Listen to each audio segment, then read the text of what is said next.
नमस्कार दोस्तों, मैं सरोज पांडे। जो अपने बाप का नहीं हुआ वो किसी का नहीं होगा। Happy father's day. आज फादर्स डे के अवसर पर मैं सभी पिताओं को अपनी तरफ से हैप्पी फादर्स डे कहना चाहता हूँ। और आज का दिन मेरे लिए पिताओं के प्रशंसा करने का दिन है। जितने भी पिता हैं उनका जो भी त्याग है, परिश्रम है, उसकी मैं बात करूँगा। कम से कम मैं 5-10 ऐसे पिताओं की बात करूँगा जो एज ग्रेट एज गॉड, इतने महान हैं जितना कि स्वयं भगवान। और 5 ऐसे पिताओं की बात करूँगा जो उतना घटिया हैं, उतने नीच हैं जितने कि दानव। चलिए अब लौटते हैं हम लोग हैप्पी फादर्स डे की तरफ। अपने इस 52 साल के जीवन में दोनों रूप मैंने देखा है।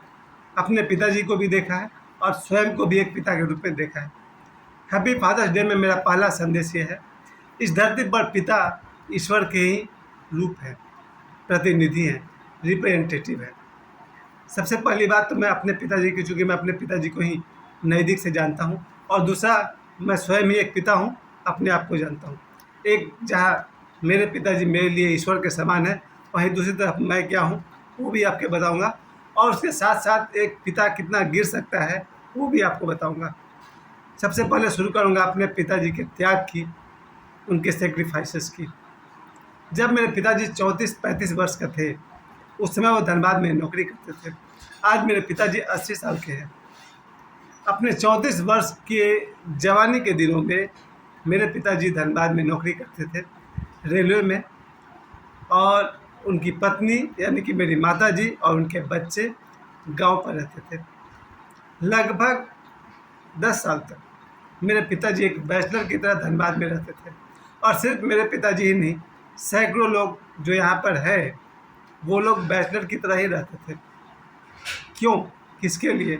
अपने बच्चों के लिए, ताकि अपने बच्चों के लिए 2 पैसे बचा सके, 2 पैसे जोड़ सके। इसे मैं कहूँगा त्याग। मेरे पिताजी ने भी वही त्याग किया है। उस समय मेरे पिताजी की तनख्वाह शुरू में 75 रुपये के आसपास थी, 45 रुपया। 1963 में पिताजी की जो तनख्वाह थी वो 45 रुपीज़, 45 रुपया। बाद में 1970 तक आते आते 60-75 रुपया, 1980 तक आते आते पिताजी की तनख्वाह 300 रुपये। खैर, हम लोग 5 भाई बहन। पिताजी ने अपने सारे इच्छाओं का त्याग करके हम 5 भाई बहन को न सिर्फ पाला पोसा बल्कि पढ़ाया लिखाया। इसके लिए मैं अपने पिताजी का बहुत ही आभार प्रकट करता हूँ। और मैं कहना चाहता हूँ कि इस धरती पर पिता भगवान स्वरूप है। और उसके साथ साथ वो दौर भी आया जब मैं 17 साल का हो गया। बहुत सारे बॉलीवुड की फिल्में देखकर जब दिमाग खराब हो गया तो मैंने अपने पिताजी को कई बार कहा कि आपने हमसे पूछ के पैदा किया। वो घटिया दिन भी मैंने देखे जब मेरे से बेटे के मुंह से ऐसी बात कई बार निकली। क्योंकि नया नया जब बच्चा 15, 16, 17 साल का होता है तो उसको लगता है बाप की क्या ज़रूरत है।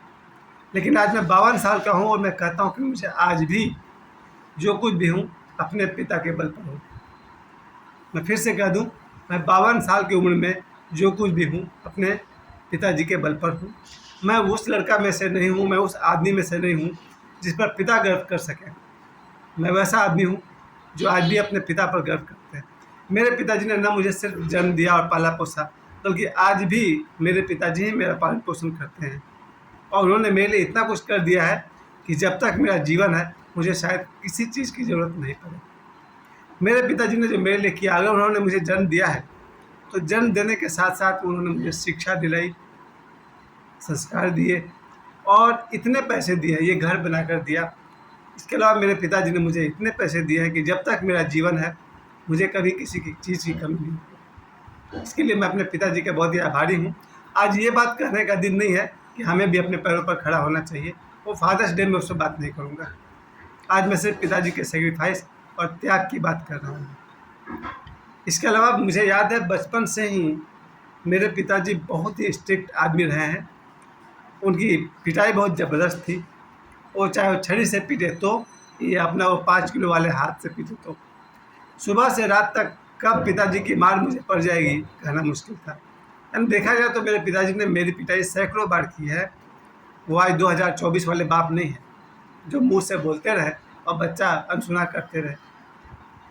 मेरे पिताजी को देखकर मुझे लगता था जब वो गांव आते थे ज़रा भी मैं खुश नहीं होता था, बहुत डर लगता था कि ये लो मेरा बाप फिर आ रहा है और सुबह से रात तक पिताजी पढ़ाएंगे। इसके कारण मुझे लगता है कि मैं अपने पिताजी को बचपन से लेकर के जब तक वो रिटायर नहीं हुए मैं अपने पिताजी को प्रेम नहीं कर सका, क्योंकि पिताजी मेरे बहुत ही कड़क इंसान थे। उनकी पिटाई ज़बरदस्त। एक तो पढ़ाने बैठेंगे सुबह, दोपहर, शाम, दिन में 10 बजे, शाम को 4 बजे, कोई उनका टाइम टेबल नहीं है कब वो पढ़ाने बैठ जाएंगे। मेरा बेसिक मैथ और बेसिक इंग्लिश पिताजी की दी हुई है, पिताजी की पढ़ाई हुई है। और जब पिताजी पढ़ाने बैठेंगे तो उनका मुंह कम चलता था, हाथ ज़्यादा चलता था। खैर, पिताजी के मार का परिणाम हुआ कि पढ़ाई लिखाई में मुझे अपने आप से कोई शिकायत नहीं है। मेरी पढ़ाई जो भी है पिताजी के बल पर है। और लगभग मेरी उम्र के 18वें साल तक मेरी पिटाई कभी भी हो जाती थी। लेकिन उसके बाद आज मेरे पिताजी रिटायर्ड हैं, 80 वर्ष के हैं। उनका प्रेम और स्नेह मेरे को बहुत बना हुआ है। पिता की प्रशंसा में मैं यही कहना चाहता हूँ, सिर्फ मेरे पिता ही नहीं, उन बच्चों के से मैं खास बात करना चाहता हूँ कि जो अपने माता पिता को धोखा दे रहे हैं। चूँकि आज फादर्स डे है, इसलिए मैंने टाइटल रखा, जो अपने बाप का नहीं हुआ वो किसी का नहीं होगा। जीवन में कोई भी काम ऐसा मत करिए जो अपने माता पिता से छुपाना पड़े।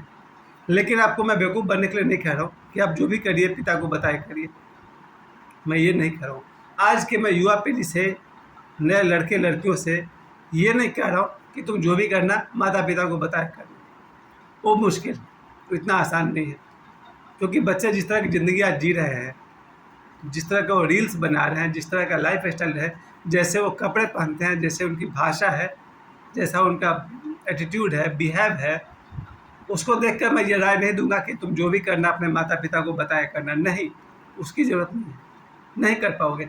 आज के बेटा बेटी में जो मॉडर्न बच्चे हैं वो अपना सब कुछ अपने माता पिता को बता दें, ऐसा मैं नहीं कह रहा हूँ, नहीं कर पाओगे। लेकिन एक बात ज़रूर कहूँगा, ऐसा कोई काम भी मत करना कि जब माता पिता के सामने खड़ा होना पड़े तो नज़र झुकाना पड़े, या फिर तुम्हारे किसी करनी का जब पर्दाफाश हो, जब माता पिता को पता चले कि उनका बेटा या उनकी बेटी ऐसे कोई नीच हरकत कर गया है, तो माता पिता का सिर नीचा हो। इसका ध्यान रखिए, क्योंकि मैं बार बार कहूँगा, जो अपने बाप का नहीं हुआ वो आपका भी नहीं होगा, वो किसी का नहीं होगा। मुझे मेरी एक क्राइटेरिया है दोस्ती करने की, बचपन से लेकर आज तक। अगर मैंने देख लिया किसी आदमी का व्यवहार उसके पिता के प्रति खराब है, तो मैं बहुत जल्दी उससे अपना दामन छुड़ा लेता हूँ, उससे अपना पीछा छुड़ाता हूँ और साइड हट जाता हूँ। एकदम एक बात में मैं कह सकता हूँ, अगर किसी लड़का या लड़की का व्यवहार अपने पिता के प्रति रूड है, उद्दंड है, मुझे उस आदमी से कोई मतलब नहीं रखना है। सीधी बात है ना।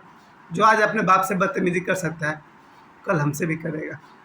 तो फादर्स डे के अवसर पर मैं आप सभी को मैं एक लाइन कहना चाहता हूँ, अगर किसी व्यक्ति का या किसी स्त्री का, किसी लड़की का, किसी लड़के का व्यवहार अपने माता पिता के प्रति अच्छा है, सही है, थोड़ी वो इंसान सही है। और अगर थोड़ी बहुत गलती उससे होगी भी, आगे ठीक हो जाएगा। खैर, मैं ये नहीं कह सकता हूँ कि पिता सिर्फ देवता का ही अवतार है। मैं अंत में आपसे ये भी कहूँ कि पिता दानव का भी अवतार होते हैं। मैंने अपने जीवन में ऐसे बहुत सारे पिता देखे हैं, नज़दीक से देखे हैं, जिनकी सुबह से लेकर रात तक उनके मुंह से गालियों की फुलझड़ी निकलते रहती है। मैं ऐसे बहुत सारे पिताओं को जानता हूँ जो अपने घर में गाली गलौज इतना करते हैं कि घर का 2 साल का बच्चा भी गौर से सुनता है कि ये आदमी क्या बोल रहा है। तो जो भी माता तो नहीं कहूँगा, आज फादर्स डे है, जो पिता भी अपने घर में सुबह से रात तक गालियों की बकवास छेड़ते हैं, वैसे पिता भी दुनिया में होते हैं। जो बाप सुबह से लेकर के रात तक दारू पी करके बकवास कर रहे हैं, मैं उन्हें क्या कहूँ। फादर्स डे के अवसर पर मैं उन्हें क्या कहूँ। और मैं ऐसे बहुत सारे बाप को जानता हूँ जो सुबह होते ही शुरू हो जाते हैं अपना वो दारू का पैग लेना, सुबह से लेकर रात 10 बजे तक जिनका वो दारू चलता रहता है। और दारू पीने में उतनी बुराई मुझे नहीं लगी जितना कि दारू पीकर जो बकवास चलती है, गालियाँ चलती है, वो बुरा लगता है। मैं ये नहीं कह सकता हूँ कि पिता सिर्फ देवता होते हैं। मैं ऐसे पिताओं को जानता हूँ जो सुबह से गालियाँ बकते हैं, सुबह से रात तक शराब पीते रहते हैं और गालियाँ बकते हैं। इसके अलावा और भी बहुत सारे जघन्य अपराध हैं जो पिता करते हैं। क्योंकि मैं खुद एक पिता हूँ, इसलिए मुझसे बेहतर और कौन जानता होगा। खैर, फादर्स डे में मुझे किसी का मन खराब नहीं करना है, सिर्फ इतना कहना है, इस दुनिया में ईश्वर के रूप है पिता। Happy father's day. मगर अंत में फिर कहूँगा, जो अपने बाप का नहीं हुआ किसी का नहीं होगा। मुझे समय देने के लिए आप सभी को बहुत बहुत धन्यवाद। Happy father's day. Love your father very much. Thank you.